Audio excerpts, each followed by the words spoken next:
Olá, muito boa noite para você. Seja bem-vindo ao programa Entrevista Coletiva aqui na tela da Band Amazonas. Eu sou Neto Cavalcante e estamos agora em sinal HD para Manaus e mais 22 municípios do estado. Comigo na bancada no programa de hoje, a jornalista Isabela Bastos, repórter do Grupo Bandeirantes de Comunicação. E o nosso convidado do programa de hoje, aqui nesse primeiro bloco, é o diretor-presidente da Fundação Amazonas de Alto Rendimento, a FAAR, é o Jorge Oliveira. O Jorge, muito obrigado pela presença, por ter aceito o nosso convite aqui da Band de participar da entrevista coletiva. Em primeiro lugar, quero agradecer, nós estamos aqui nessa noite. Quero agradecer Neto, quero agradecer a Isabela, quero agradecer a casa, a Bandeirante, a Band TV. Nós estamos aqui, é um momento muito gratificante para nós estamos aqui nessa noite, para nós falarmos um pouco de esporte, o que é a FAAR, falarmos um pouco sobre o auxílio emergencial do esporte e estamos sempre à disposição. É isso, a gente está em plena pandemia e aí falar de esporte no momento em que poucas atividades estão em pronta atividade, com competição, mas a gente tem essa pauta do auxílio que é importante para os esportistas. Mas antes, como você mesmo disse, a gente quer apresentar um pouco a FAAR. Eu queria saber também a tua história, Jorge. Como é que você chegou até a esse cargo de diretor-presidente da Fundação Amazonas de Alto Rendimento? Nós começamos a parte esportista no município. Nós fomos convidados para ser diretor financeiro da pasta municipal. Ficamos 4 anos, aprendemos muito a parte da arrecadação, a parte de emendas parlamentares, como linkar isso ao esporte, juntamente com o PPA, que já estava designando certos recursos para o esporte. E isso foi nos dando expertise. E vinculado a isso, apesar de eu ser contador, vinculado à parte financeira, eu resolvi fazer uma outra pós-graduação, que aí foi em gestão pública, no qual desenvolveu mais ainda essa parte da gestão esportiva. Porque o esporte ele é fácil de ser conduzido, porque o esporte ele é um tripé. Ele é o comunitário, ele é o estudantil, mas também ele é o alto rendimento, que é a base do alto rendimento, é o estudantil e é o comunitário. Agora, Jorge, como é que foi esse período de pandemia? A gente sabe que o esporte, ele praticamente vive ali da torcida, vive daquele clamor, de ter público. E no meio de uma pandemia, ter que enfrentar isso, sem falar das outras dificuldades, muito difícil. Hoje o esporte, a pandemia, ela mudou o modus operandi de todo o planeta. E não foi diferente com o esporte. O esporte de grandes torcidas, de grandes casas cheias, ela se resumiu ao esporte de transmissão. De transmissão de quê? Via televisão, via mídias sociais. Só que o esporte ele não pode parar. Ele não parou no que diz respeito aos procedimentos e protocolo de Covid. Então, em muitos locais pararam, até porque para se readequar à questão da pandemia, mas o esporte ele tem esse poder de dar sequência, de criar mecanismo, que foi o que foi criado. Por exemplo, vou dar um exemplo aqui do Barezão, do Campeonato Amazonense. Todos os times, para entrarem no estádio, eles têm que estar testados de Covid e tem que estar negativado. Então, o esporte em si, ele está sendo praticado em alto nível, porém sem torcida. E a questão do esporte comum, que é aquilo que nós estamos trabalhando bastante, que é o esporte comunitário hoje, é aquilo que o governador já nos autorizou, que é a prática esportiva, ao ar livre. Pode hoje ser praticado tanto de forma individual como de forma coletiva. Então, assim, o esporte ele tem esse poder de renascer. Então, nós vamos praticar hoje o esporte com muito mais segurança, com muito mais consciência e com muito mais saúde e educação vinculada ao esporte. O nome alto rendimento é o que está na frase do nome da fundação, mas, como você falou, é um tripé, A comunidade, a escola, até chegar no alto rendimento. Na comunidade, a gente vê os meninos batendo uma bola, os meninos correndo. Na escola, como é que está esse processo? Opinião minha, no meu tempo, eu acho que fazia muito mais esporte na escola do que hoje o meu filho faz. Como é que está esse processo para que a gente consiga construir aqui dentro do estado atletas de alto rendimento? A gente teve recente as Olimpíadas do Rio, que seriam, na minha opinião, também para dar uma virada, se marcar uma virada nesse processo da criação dos nossos esportistas, dos nossos ídolos. Como é que está hoje esse processo dentro da tua gestão, Jorge? Olha, o esporte comunitário, hoje, a nossa visão de esporte comunitário é fomentar. Nós temos vários espaços públicos, então nós estamos indo nas comunidades, fomentando esse esporte, como entregando alguns materiais esportivos, inclusive também no interior. Né? Visitamos agora praticamente 17 municípios, né? Fomentando, pegando demanda, trabalhando essa questão do esporte comunitário e do esporte no interior do estado. Voltando para a questão da educação, né? Esse esporte educacional, por enquanto, ele está parado, mas o nosso planejamento, né? Até final do ano, dependendo das condições sanitárias, dependendo da questão da imunização, que o nosso governador está trabalhando muito para que o nosso povo fique imunizado, porque essa é a nossa esperança, a imunização, a volta das escolas, os professores imunizados. Né? Professor imunizado é um sinal de que vai voltar à escola. Né? Voltando à escola, vão voltar as atividades físicas. E qual o link que nós temos com a SEDUC?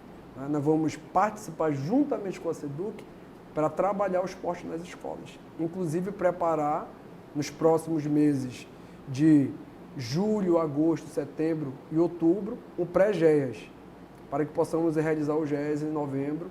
Esse é o nosso planejamento na Fundação de Alto Rendimento.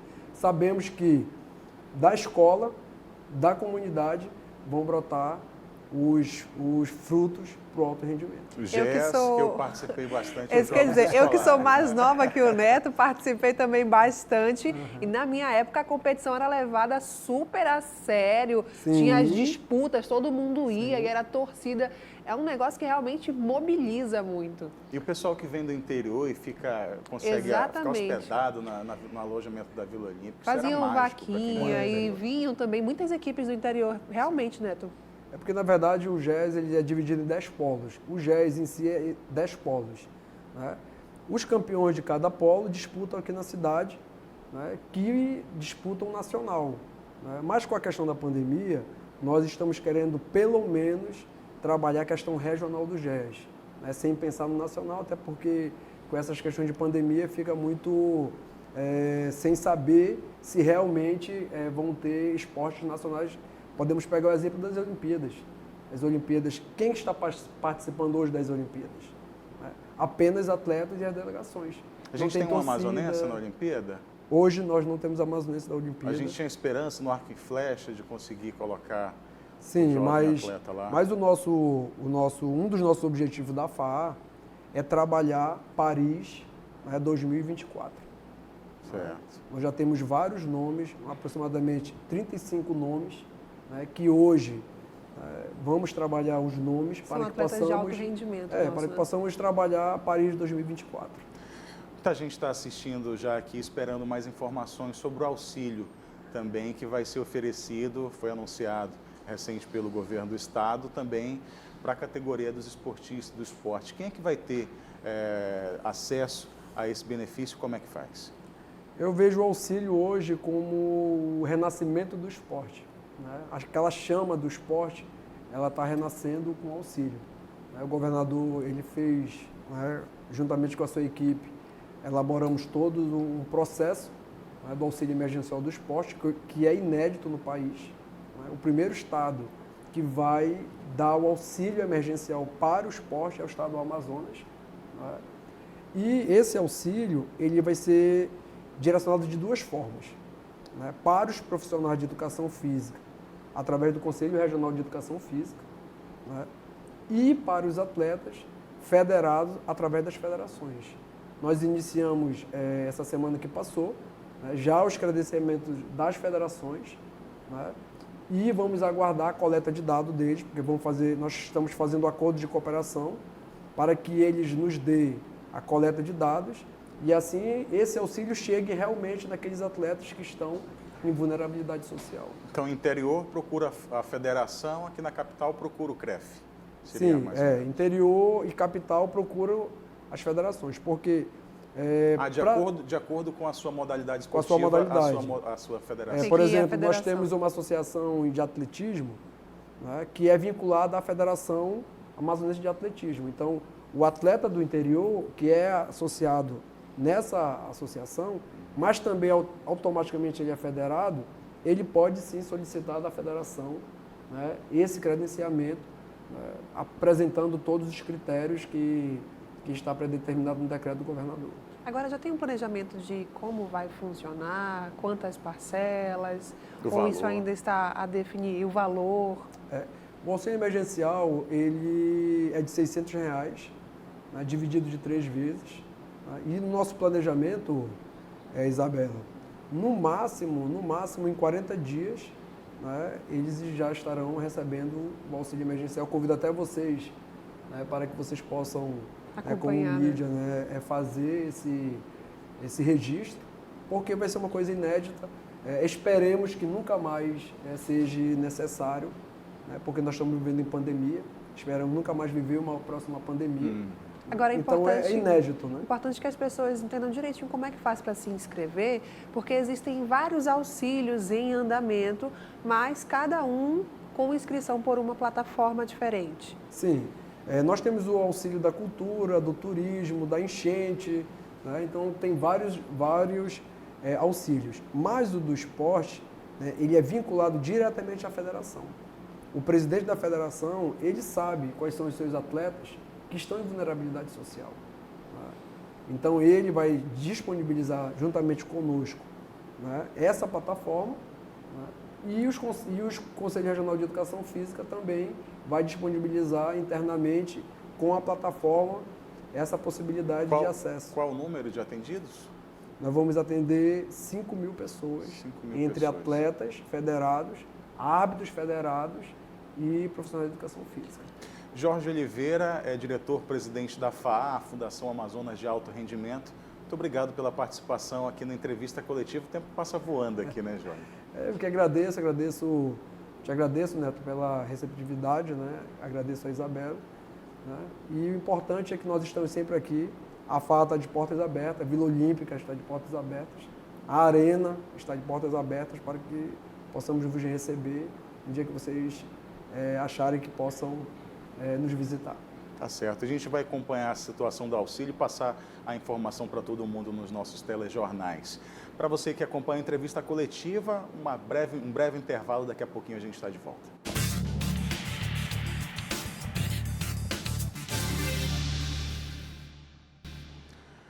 Estamos de volta com o programa Entrevista Coletiva aqui na tela da Band Amazonas, agora recebendo o secretário de Estado da Cultura, Marcos Apolo. Muito obrigado por ter aceito o nosso convite, pela presença aqui na Entrevista Coletiva. Seja bem-vindo, secretário. Eu que agradeço aí a oportunidade e a todos os telespectadores aqui da Band. Para mim é um prazer muito grande estar conversando com vocês aqui hoje. A gente está chegando está no terceiro ano do governador Wilson Lima. O senhor faz parte, está desde a posse, né? Isso. Muita gente já o conhece, mas gostaria que o senhor se apresentasse, falasse um pouco dessa trajetória, resumidamente, né, sobre esses primeiros 3 anos à frente da SEC. A gente está lá à frente, né, da parte da cultura e agora também agregando a economia criativa. E desde o início realmente foi muito desafiador, né? A gente entrou no momento em que estava havendo ali uma retomada econômica no Estado, onde a gente já conseguiu realizar eventos expressivos, né? Um dos exemplos foi a realização do Festival de Parintins, que realmente conseguiu aí resgatar, muitos disseram à época que resgatou os bons tempos do festival pela forma como a gente conduziu esse processo. A ilha estava praticamente esvaziada e voltou a dar turista. Voltamos, exatamente. Além de outras ações voltadas à periferia e também ao interior, a gente implementou alguns projetos já nessa nossa gestão, como a Expedição Cultural, o Festival de Cultura Urbana. Com isso a gente conseguiu dar uma mudada na cara da Secretaria. Já no início de 2020, deparamos aí no mês de março com a pandemia, o que fez cancelar todas as nossas atividades, os nossos projetos, também o fechamento de todos os nossos espaços. E desde então a Secretaria ela tem passado por uma transformação, tanto na questão de modernização mesmo, né, migrando boa parte das suas ações para as plataformas digitais, para os conteúdos mais voltados ao audiovisual, e também a parte assistencial, dando apoio e auxílio aos artistas. E agora já estamos começando aí um processo de retomada da economia da cultura, já com essa perspectiva de uma possível retomada gradual da normalidade por conta da vacina. Para a cultura realmente foi um baque muito grande, né? A gente viu a adaptação, principalmente com as mídias, as transmissões, porque a gente tinha...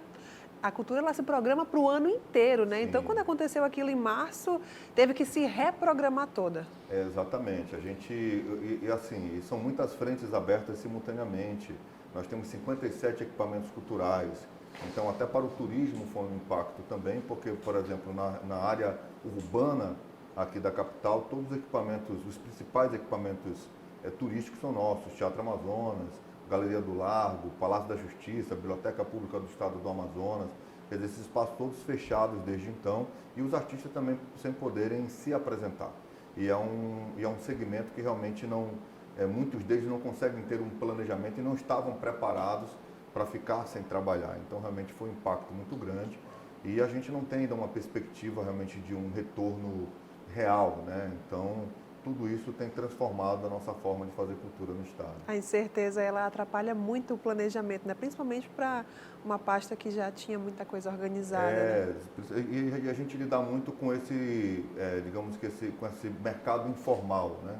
E a gente gera toda uma economia que acabou sendo impactada. Então, o impacto na cultura também é impacto na economia, impacto na geração de emprego e impacto no turismo.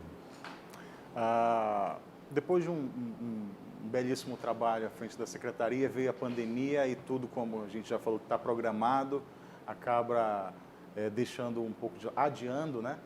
Não cancelando, mas adiando. E aí vem as reclamações. O pessoal começa a faltar comida no prato e aí começam as críticas. Como é que foi lidar com esse momento, além, né, de toda a questão da saúde pública, mas vem muita cobrança também, até chegar agora no auxílio em que vai poder dar mais um alívio. Mas foi um momento tenso também, né? Na verdade a gente passou por vários momentos e vários processos. Assim, logo que começou a pandemia, nós estávamos prestes a lançar um grande edital. Então, naquela ocasião, o governador autorizou que nós utilizássemos parte desse recurso para lançar já um projeto que a gente até intitulou de Fica na Rede Maninho, né? Tendo essa ambiguidade de as pessoas ficarem em casa e também utilizarem as redes, né? E ali a gente já conseguiu agraciar 290 projetos. Desses projetos, 150 nunca haviam feito nenhuma atividade com a Secretaria. Quer dizer, a gente conseguiu alcançar um público que estava distante e estava precisando desse auxílio. Depois disso, a gente acabou implementando uma série de iniciativas realmente de auxílio, principalmente voltada à distribuição de cestas básicas. E já no final do ano, ali já no último trimestre, nós conseguimos, através do auxílio da Lei Aldir Blanc, que foi aquela lei emergencial, a Secretaria de Estado de Cultura operacionalizou 45 milhões em editais. A gente, com isso, conseguiu agraciar mais de 800 projetos. Nós estamos falando aí de aproximadamente 16 mil profissionais da cadeia produtiva da cultura atingidos diretamente por esses recursos. E o Estado do Amazonas foi o terceiro em eficiência na execução dos recursos da Lei Aldir Blanc. A gente executou 98,8% do recurso que nos foi repassado, inclusive com o edital voltado 100% para o interior. Então, tudo isso foi um movimento que a gente fez ali no final do ano. Quando teve aquele finalzinho ali, a última semana do ano, quando a gente teve aquele agravamento, né, essa vinda da nova cepa, aí a gente realmente parou de vez. Isso mudou muito, assim, porque ninguém sabia exatamente o que nos esperava. Então, parte dessas pessoas do segmento cultural tinham esse fôlego, que era esse fôlego que veio dos recursos desses projetos implementados no final do ano, e a outra parte ficou ali realmente sem ter muito como se movimentar. Porque nem live, até live ficou difícil de fazer, porque a mínima aglomeração já era um risco, né? E aí a gente entrou de novo com a implementação de cestas básicas esse ano.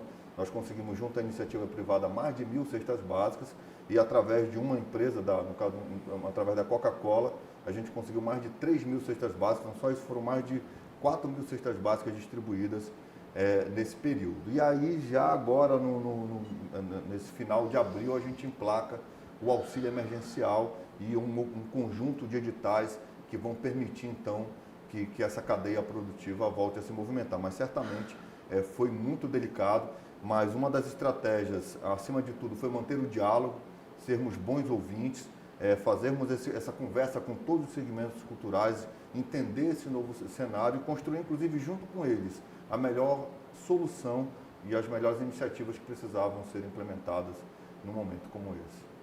Certamente foi muito difícil. E a que condição anda o auxílio agora? Tem alguma nova etapa? Esse auxílio emergencial? Esse auxílio. O que acontece? O governo ele não tinha um cadastro estadual. As gestões anteriores nunca se preocuparam em ter um cadastro estadual de cultura, como existe o Cadastur, né, e como existe, por exemplo, no esporte, as federações, né, que têm ali os seus representados.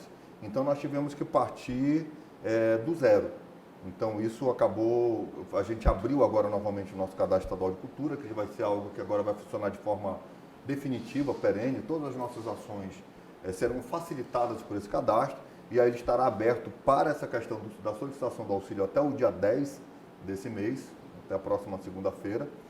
E aí, na sequência, a gente submete essas informações ao sistema da DataPrev, lá do governo federal, para fazer um cruzamento de dados, para ver se eles estão recebendo algum outro tipo de auxílio, para não haver conflito nem duplicidade, à exceção de quem recebe o Bolsa Família, que esse não tem problema, você pode receber o Bolsa Família. E aí a gente começa a pagar, eu acredito que vencida todas essas etapas, nas próximas 3 ou 4 semanas, a gente já começa a enxergar os resultados desse auxílio emergencial. E tem os editais também que voltaram agora da consulta pública, a gente deve lançar, e aí vão ficar abertos para inscrição pelos próximos 45 dias, e aí vem uma segunda etapa, que é de avaliação dos projetos e pagamento. Você falou que projetos salvaram um bocado no ano passado, e agora tem mais editais abertos aí. Quando se fala em editais, em projetos, eu acredito que isso espanta muita gente.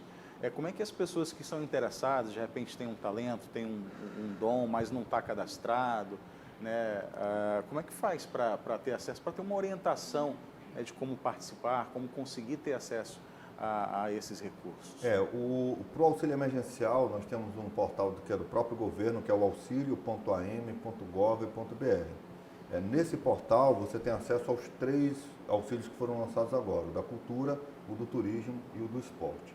E pelas plataformas da Secretaria de Cultura, principalmente pelo nosso portal, que é o cultura.am.gov.br, você tem todas as informações. Normalmente, as nossas iniciativas, antes de você entrar em qualquer procedimento desse, a gente coloca lá todo o passo a passo e disponibiliza contatos, e-mail, para que a pessoa possa ali tirar as suas dúvidas. A gente já criou aí todos os facilitadores possíveis, né? Inclusive, para você ter uma ideia, hoje, basicamente, você preenche o nome completo, endereço, aqueles que você precisa realmente digitar. Todo o restante, você basicamente vai marcando ali alternativas, porque o nosso cadastro ele também faz um mapeamento socioeconômico da categoria, o que possibilita, inclusive, que a gente norteie todas as nossas iniciativas. Então, por esses caminhos, que é o auxilio.am.gov.br e pelo cultura.am.gov.br, você tem acesso a todas as informações necessárias. Só tirar um tempo para leitura, né, e aí conseguir entender como é que funciona esse processo. Mas é bem simplificado o processo. E a gente tem divulgado isso para todo o Estado. A gente tem dialogado com todos os gestores municipais. Todas as iniciativas do governo do Estado são voltadas para todo o Amazonas. E a ideia de nós fazermos isso utilizando esses mecanismos digitais é justamente para que isso não seja um complicador nos procedimentos que ocorriam antigamente, que você precisava vir à capital ou enviar algo pelo correio, isso muitas das vezes se perdia no meio do caminho. Agora não, você entra lá, faz no seu tempo. Tudo e envia digital, pra gente. né? Bem mais tranquilo. Tudo digital. E, graças a Deus, com a pandemia, a gente também teve muitas dessas soluções digitais, tanto para a cultura quanto para a economia criativa também. Certamente, isso foi importante para a gente. A gente se reinventou de uma certa forma, né? E agora houve uma demanda maior, inclusive, para a nossa equipe nesse sentido. Mas para a gente tem sido muito importante, porque é um legado que vai ficar depois, porque inclusive é um caminho sem volta. A gente compreende que depois, mesmo com os eventos presenciais, o compartilhamento disso nas redes sociais, né, e através dos veículos de comunicação, isso será mantido com certeza para aquele público que de uma certa forma agora vai manter essa preferência em assistir da sua casa às programações culturais. Agora, secretário, para deixar um pouquinho de curiosidade de quem está em casa, quem de repente nessa pandemia conseguiu se tornar um pintor, fazer ali uma obra de arte, vai poder concorrer nesse edital, oferecer, ganhar um recurso, quem tem esse dom? Pois é, na verdade a gente pede ali pelo menos 2 anos de experiência, porque na verdade ele é voltada para o profissional da cultura, aquele que efetivamente vive da arte. Nós temos outros editais, bem que todos eles de uma certa forma têm uma relação direta com o segmento cultural, porque também tem essa preocupação de a gente tentar atender a esse mercado, a essa demanda, a esses profissionais que vivem assim por tantos anos do fazer cultural. Esses novos talentos que surgiram agora, talvez a gente não consiga ainda contemplar. O que eles conseguem é fazer parcerias com pessoas que já estão no mercado e a partir daí, não no auxílio emergencial, mas através dos editais que a gente tem lançado agora com certa frequência, emplacar aí certamente. Mas uma dica que a gente dá, a gente tem uma agenda virtual, por exemplo, dependendo do que seja o projeto, ele pode aí de repente estar divulgando essa ação, esse projeto, essa apresentação na nossa agenda virtual e a partir daí ele começar também a ganhar visibilidade e até conseguir monetizar essa ação, uma vez que ele pode divulgar ali, que a pessoa pode de uma certa forma auxiliá-lo assistindo a essa apresentação, a essa performance, a essa oficina, enfim. Há caminhos que a gente e ferramentas que a Secretaria vem disponibilizando, mesmo para esses novos artistas. Marcos Apolo, secretário de Estado da Cultura do Amazonas, muito obrigado pela participação aqui na entrevista coletiva. Agradecer também a Isabela Bastos pela participação. Aqui o nosso tempo está chegando ao fim, secretário, e agradecer aqui também o pessoal de casa que está com a gente até essa hora aqui no programa. Eu também agradeço aqui mais uma vez a oportunidade, pela condução aqui dos questionamentos. Para a gente é muito bom esclarecer e tirar dúvidas. E quero deixar aqui mais uma vez os caminhos aqui como você pode conversar conosco, né? No caso pelo cultura.am.gov.br ou pelas redes sociais da Secretaria, que é o Cultura do AM. Por lá você conversa com a gente, se informa, fica atualizado sobre todas as ações que estão sendo implementadas e a gente espera, quem sabe logo, poder se ver pessoalmente em um dos nossos espaços, em uma das nossas atividades. Muito obrigado. Se Deus quiser. Para você, uma boa noite e até o próximo domingo.